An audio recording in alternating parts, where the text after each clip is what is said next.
क्योंकि सास भी कभी बहू थी कि आज के एपिसोड में हमने देखा कि गौतम और करण के बीच में इसी बात को लेकर लड़ाई हो रही होती है कि करण बोलता है कि ये लड़की इस घर की बहू नहीं बनेगी, लेकिन गौतम का कहना ये होता है कि मेरे घर का फैसला लेने वाला तू कौन होता है। और दोनों के बीच में इतनी ज़्यादा लड़ाई हो जाती है कि हाथापाई होने लगता है।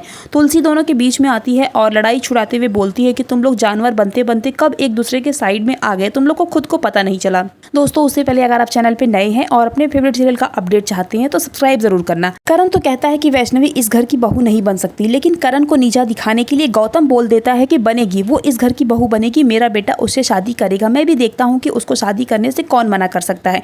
अब लड़ाई खत्म हो जाती है और सब लोग अपने अपने कमरे में चले जाते हैं। दामिनी पहुंचती है गौतम के पीछे और उसको समझाती हुई बोलती है कि तुम क्या कर रहे थे, तुमने एक इतना बड़ा फैसला इतनी जल्दबाजी में कैसे ले लिए, मुझसे एक बार पूछा तक नहीं। इधर नंदिनी भी पहुंच जाती है करण को समझाने के लिए और वो बोलती है कि तुम उनके घर का डिसीजन लेने वाले कौन होते हो, नकुल उनका बेटा है, उनका मर्जी, वो लोग जो मन वो करें। इधर देखते हैं कि दामिनी बोलती है कि तुम खुद को करण के जगह पे रख के देखो, करण ने अपना जवान बेटा खोया है, वो जिस तरीके से बोल रहा है ये सब जायज़ है, उसको बोलने का पूरा हक है। वहीं दूसरी ओर देखते हैं कि जिस टाइम पे वैष्णवी अपने घर में काम कर रही होती है, करण उसके घर पे पहुंच जाता है। वैष्णवी उसको अंदर आने के लिए बोलती है, लेकिन करण बोलता है कि मुझे घर के अंदर नहीं आना है, मुझे यहीं पे तुमसे बात करना है। और वो पूरी बस्ती वालों के सामने वैष्णवी को नीचा दिखाते हुए बोलता है कि तुमने मेरे घर के 2 बेटे को तो पहले ही खा चुकी हो, अब तीसरे बेटे को तो बख्श दो। तुम जिस लड़के के साथ में शादी करने वाले हो वो तुम्हारा पति का भाई है, तुम्हें थोड़ा सा भी गिल्ट है, पार्थ तुम्हारा पति था ना, और उसके जाने के बाद तुम किसी दूसरे के साथ में जा रही हो। करण की ये सारी बातें सुनकर वैष्णवी को काफी हर्ट होता है और वो अपने घर के अंदर जाती है, दरवाजा बंद कर लेती है।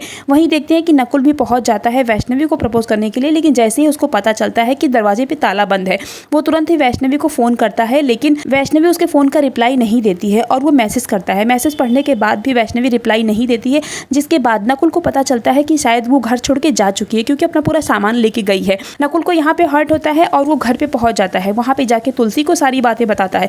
तुलसी बोलती है कि मेरा भी यहाँ से जाने के बाद उससे कोई बात नहीं हुआ है, लेकिन ठीक है मैं मैसेज करके पूछती हूँ कि आखिरकार वो कहाँ है। लेकिन जब वो वैष्णवी को मैसेज करती है तो वो कोई भी रिप्लाई नहीं देती है। ये सुनने के बाद तुलसी भी घबरा जाती है, लेकिन वो समझ जाती है कि आखिरकार बात क्या है।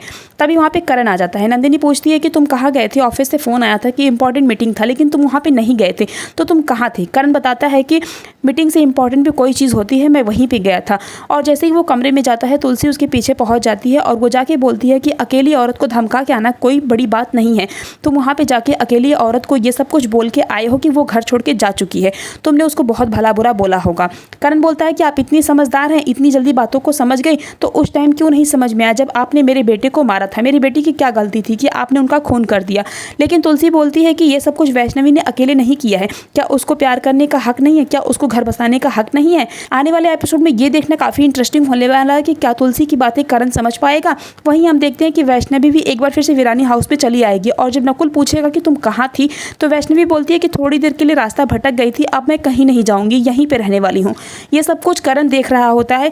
ये देखना काफी इंटरेस्टिंग होने वाला है कि करण का अगला फैसला क्या होगा, क्या वो वैष्णवी को वीरानी हाउस में रुकने देगा। आपको क्या लगता है कमेंट बॉक्स में जरूर लिखना और अपने फेवरेट सीरियल का अपडेट चाहते हो तो चैनल को सब्सक्राइब जरूर कर लेना।